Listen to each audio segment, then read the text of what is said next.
கேரள மாநிலம் கண்ணூரில் கடந்த 2020ஆம் ஆண்டு 1.5 வயது குழந்தையை கடலில் வீசி கொன்ற கொலை வழக்கில் தாய் குற்றவாளி என கண்ணூர் நீதிமன்றம் தீர்ப்பளித்துள்ளது.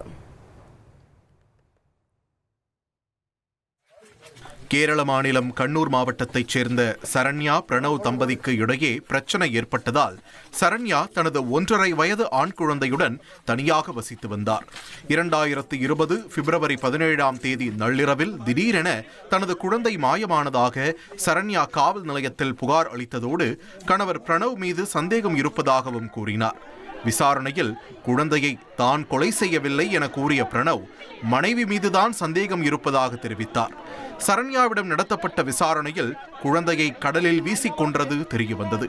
கணவரின் நண்பரான நிதினுடன் சரண்யாவுக்கு தகாத உறவு இருந்ததும் அவருடன் வாழ்வதற்காக குழந்தையை கொன்று கணவர் மீது பழியை போட திட்டமிட்டதும் அம்பலமானது.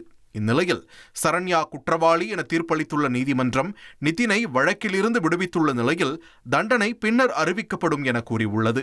1,25,00,000 மனங்களை வென்ற தந்தி டிவி யூடியூப் சேனல். தவிர்க்க முடியாத தம்ப்நெயில்ஸ், கலக்கலான கான்டென்ட்ஸ். நீங்களும் இந்த குடும்பத்தில் இணைய இப்பவே சப்ஸ்கிரைப் பண்ணுங்க. அசுரபலம் கொண்ட எங்கள் டிஜிட்டல் கரங்களில் உங்கள் விளம்பரங்களை சேர்க்க வாட்ஸ்அப் பண்ணுங்க. 8939883838.